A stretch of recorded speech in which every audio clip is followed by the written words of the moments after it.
Assalamualaikum warahmatullahi wabarakatuh. Perkenalkan, nama saya Suci Fitriani, NIM 20210501011081. Saya akan menjelaskan beberapa materi pengantar akuntansi. Di antaranya, yang pertama pengantar akuntansi dan perusahaan, menganalisis transaksi, proses penyesuaian, penyelesaian siklus akuntansi, akuntansi perusahaan dagang, manajemen persediaan, Undang-Undang Sarbanes-Oxley, pengendalian internal kas. Baik, langsung saja materi yang pertama, pengantar akuntansi dan perusahaan. Pengertian akuntansi.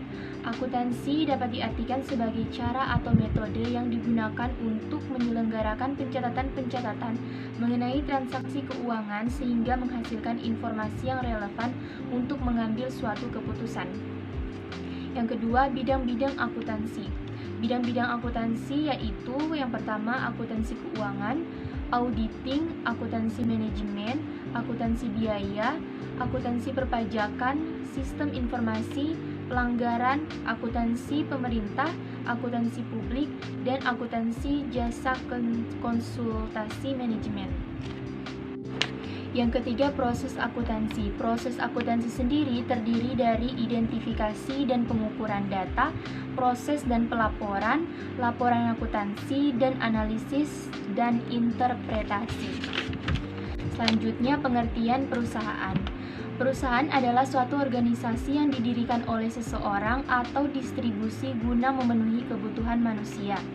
Unsur-unsur dari perusahaan yaitu badan usaha, kegiatan di bidang ekonomi, terus-menerus, bersifat tetap, diketahui publik, dan mendapat laba pembukaan.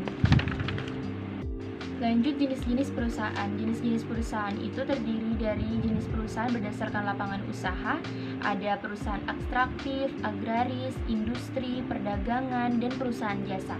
Kemudian perusahaan berdasarkan kepemilikan itu terdiri dari perusahaan milik negara, koperasi, dan perusahaan swasta. Materi selanjutnya mengenai menganalisis transaksi. Analisis transaksi. Pengertian transaksi menurut Skousen, transaksi adalah pertukaran barang dan jasa antara baik individu, perusahaan, dan organisasi lain. Transaksi sendiri terbagi menjadi 5 jenis, yaitu transaksi dengan pemilik, transaksi dengan pelanggan, transaksi dengan pemasok, transaksi dengan kreditor, dan transaksi dengan penyedia nilai tambah. Yang kedua, menggunakan akun untuk mencatat transaksi. Mencatat transaksi dalam akun harus mengikuti aturan-aturan tertentu. Akun didaftarkan sesuai dengan urutan-urutan yaitu aset, liabilitas, ekuitas pemilik, pendapatan, dan beban. Yang ketiga, manfaat analisis transaksi dalam akuntansi. Manfaat yang pertama, untuk mengetahui posisi keuangan periode tertentu, untuk menganalisis kelemahan perusahaan yang ada, untuk mengetahui kelebihan perusahaan yang dimiliki, untuk mengetahui langkah-langkah kelanjutan pengambilan keputusan, dan yang terakhir untuk mengetahui sebagian bahan evaluasi dan penilaian kerja. Baik, materi selanjutnya mengenai proses penyesuaian akuntansi. Proses penyesuaian akuntansi itu yang pertama ada karakteristik proses penyesuaian. Dalam akuntansi terdapat namanya yang disebut akuntansi berbasis akrual. Pencatatan pendapatan dalam laba rugi pada periode saat pendapatan itu dihasilkan. Konsep akuntansi yang mendukung pencatatan tersebut, konsep pengakuan pendapatan. Konsep akuntansi yang mendukung pencatatan pendapatan dan beban pada periode yang sama disebut konsep pemadaman.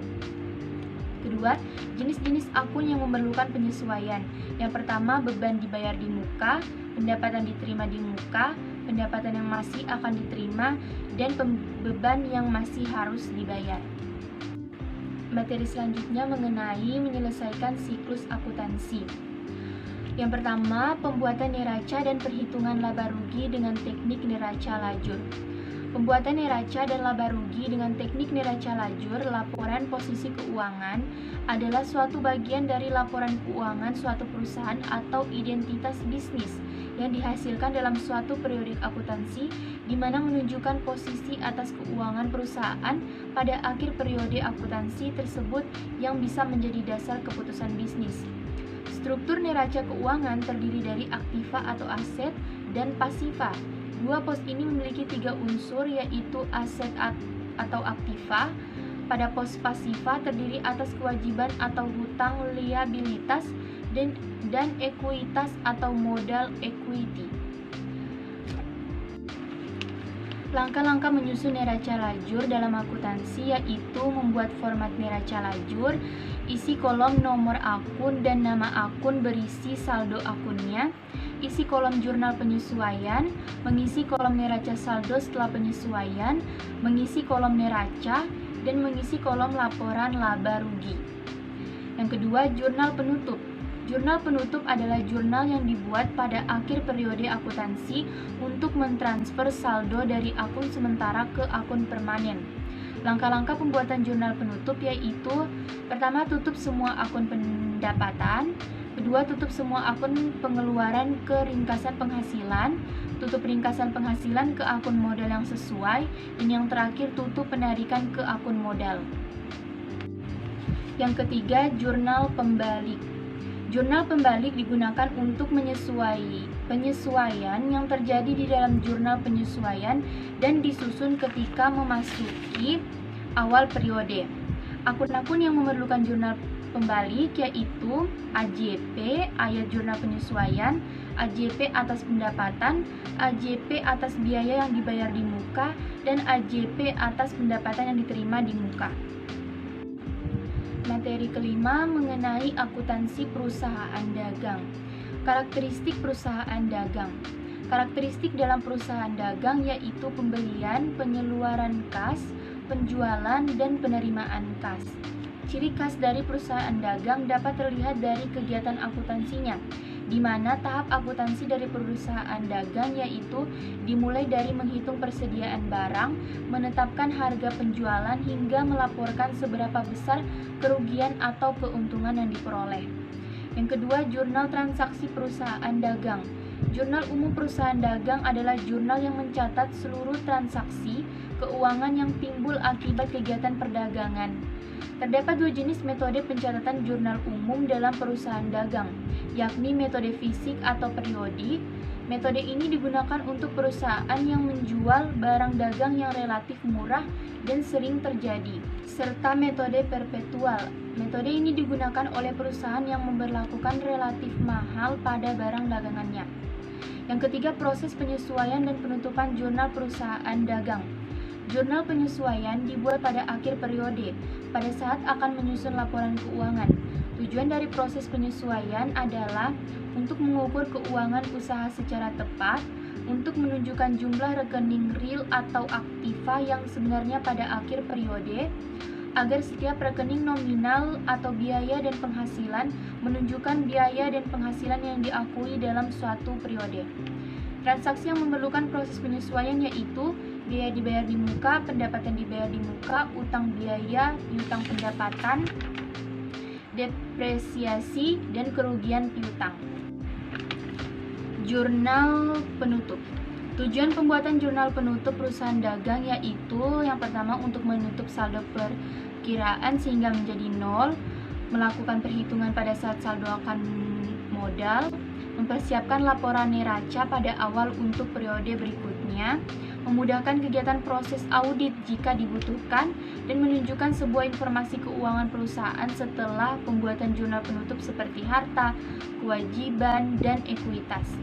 Tahap pembuatan jurnal penutup perusahaan dagang yaitu menutup akun pendapatan pada saldo kredit, menutup saldo akun ikhtisar laba rugi, dan menutup akun prive atau penarikan bagi pemilik. Keempat, laporan keuangan perusahaan dagang. Macam-macam laporan keuangan perusahaan dagang yaitu laporan laba rugi perusahaan dagang, laporan neraca perusahaan dagang, laporan arus kas perusahaan dagang, laporan hutang perusahaan dagang, dan laporan persediaan barang perusahaan dagang. Selanjutnya, materi ke-6 mengenai persediaan. 1. Manajemen persediaan. Persediaan merupakan barang-barang dagang yang disimpan untuk dijual dalam operasi perusahaan. Inventory yaitu persediaan yang diadakan karena kita membeli atau membuat bahan-bahan atau barang-barang dalam jumlah yang lebih besar yang dibutuhkan pada saat itu. Kemudian ada fluctuation stock, yaitu persediaan yang digunakan untuk menghadapi fluktuasi permintaan konsumen yang dapat diramalkan.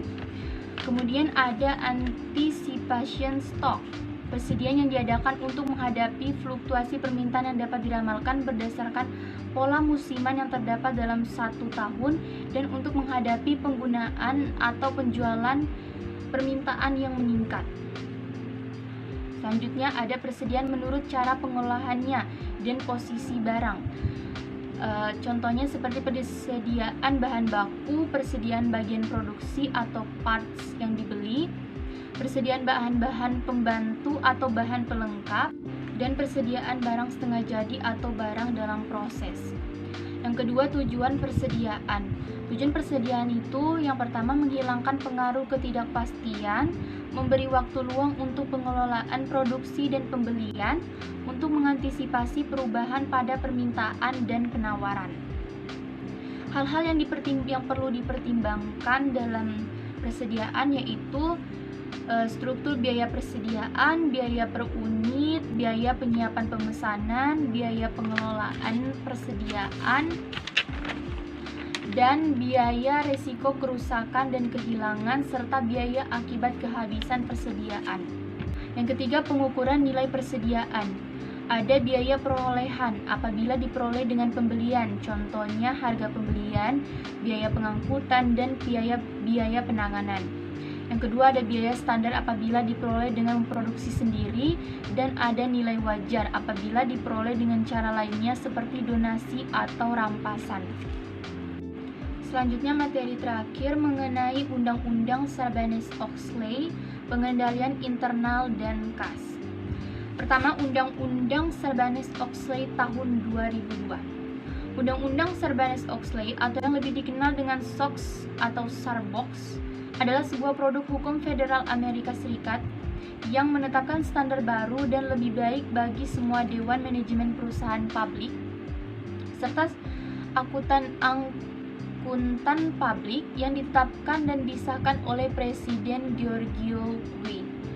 Undang-undang ini menekankan perlunya penilaian atas pengendalian serta pelaporan keuangan bagi seluruh perusahaan. Kedua, pengendalian internal. Tujuan pengendalian internal yaitu untuk perlindungan terhadap aset, di mana pengendalian internal ini dapat melindungi dari pencurian, kecurangan, penyalahgunaan, atau kesalahan penempatan, dan informasi bisnis yang akurat. Informasi yang akurat sangat penting untuk menjalankan perusahaan, dan tujuan selanjutnya itu sebagai kepatuhan hukum dan peraturan yang berlaku. Yang ketiga, elemen-elemen dalam pengendalian internal. Yang pertama ada lingkungan pengendalian. Lingkungan pengendalian perusahaan adalah perilaku manajemen dan karyawan keseluruhan mengenai pentingnya pengendalian. Ada penilaian risiko, proses pengendalian, pengawasan, dan informasi serta komunikasi. Keempat, kas rekening bank dan rekonsiliasi bank. 1. Pengendalian kas terhadap penerimaan dan pembayaran kas adalah jenis uang yang diterima oleh bank untuk disimpan di rekening tabungan seperti logam, uang kertas, cek, giro, dan wesel. Kedua, ada pengendalian terhadap penerimaan kas. Ada kas yang diterima dari penjualan tunai, kas yang diterima melalui transfer dana elektronik kas, dan ada kas yang diterima melalui cek atau giro. Selanjutnya ada pengendalian terhadap pembayaran kas. Ada sistem voucher, ada sistem transfer elektronik. Yang kedua ada rekening bank. Penggunaan rekening bank, rekening koran merupakan rangkuman seluruh transaksi rekening bank sebagai alat pengendalian terhadap kas. Yang ketiga ada rekonsiliasi bank. Rekonsiliasi bank adalah informasi dan jumlah yang menyebabkan saldo kas yang dilaporkan dalam rekening koran berbeda dari saldo kas dalam buku besar yang bertujuan untuk menghasilkan saldo kas yang disesuaikan.